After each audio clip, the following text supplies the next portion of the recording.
বিগত ১৭ বছর দেশে গণতন্ত্রের নামে স্বৈরশাসন চলেছে বলে মন্তব্য করেছেন বিএনপির স্থায়ী কমিটির সদস্য প্রধানমন্ত্রীর উপদেষ্টা নজরুল ইসলাম খান।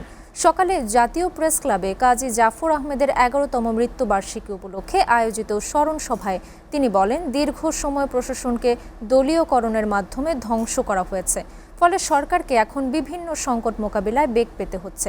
শাহরুল ইসলাম রকির প্রতিবেদন। জীবনের মূল ব্রত কাজী জাফর আহমেদের ১১তম মৃত্যুবার্ষিকী উপলক্ষে স্মরণ সভার আয়োজন করে জাতীয় পার্টি। সভায় কাজী জাফর আহমেদের মেয়ে কাজী জয়া আহমেদ বলেন, সুখে দুঃখে এলাকার মানুষের পাশে দাঁড়াতেন এবং সব সময় দেশ ও মানুষের কল্যাণের কথা ভাবতেন কাজী জাফর আহমেদ। ছোটবেলা থেকেই আমাদের নীতি ন্যায়ের পথে থাকা, আদর্শ মেনে চলা, সত্যের জন্য মাথা উঁচু করে থাকা এবং দেশের প্রতি অসম্ভব ভালোবাসা বাবা ছোটবেলা থেকে আমাদের মগজে অন্তরে গেঁথে দিয়েছিলেন। সে কারণেই হয়তো বিদেশে পড়াশোনা সত্ত্বেও আমি দেশে ফিরে এসেছি দেশে কাজ করবার জন্য। রাজনীতিতে ত্যাগ ও আদর্শের কথা তুলে ধরে জাতীয় পার্টির নেতারা বলেন, অনেক ত্যাগী নেতাদের এখনো মূল্যায়ন হয়নি, তাদের অভিশাপ না নেয়ার আহ্বান জানান তারা। আমাদের জোটের পক্ষ থেকে মাননীয় প্রধানমন্ত্রী জননেতা তারেক রহমানকে আহ্বান করব, আপনি ঠান্ডা মাথায় সবার সাথে বুদ্ধি পরামর্শ নিয়ে আমাদের নেতা মোস্তফা জামাল হায়দার ৬৯ গণঅভ্যুত্থানের নায়ক, তিনি এখনো বেঁচে আছেন।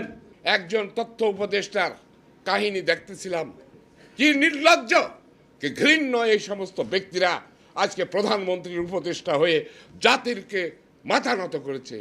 আপনার সহকারী কালকে যিনি ফ্যাসিস্ট হাসিনার পা ধরে মা ডেকেছে, আজকে আপনার ঘাড়ে চড়ে বসে আছে, কালকে আপনার দুর্দিনে আপনাকে পদাঘাত করে আর একজনকে আব্বা ডাকে চলে যাবে। অনুষ্ঠানে প্রধানমন্ত্রীর উপদেষ্টা নজরুল ইসলাম খান বলেন, বিগত ১৭ বছরে গণতন্ত্রকে ধ্বংস করা হয়েছে, তাই সরকারকে এখন কাজ করতে বেগ পেতে হচ্ছে। ১৭ বছরের একটা জঞ্জাল, এটা সরানোর জন্য কিছু সময় তো লাগে। এমনভাবে আমাদের প্রশাসন ধ্বংস করে দেওয়া হয়েছে, অযোগ্য লোকজনদেরকে রাজনৈতিক কারণে, দলীয় কারণে, এলাকার কারণে বিভিন্ন জায়গায় রাখা হয়েছে। জনগণ বিপুল আশা নিয়ে আমাদেরকে নির্বাচিত করেছে।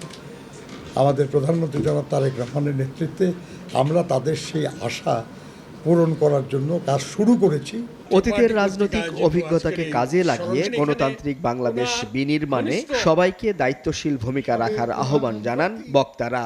ফ্যাসিবাদ বিরোধী শাহরুল ইসলাম রকি, SA টিভি, ঢাকা।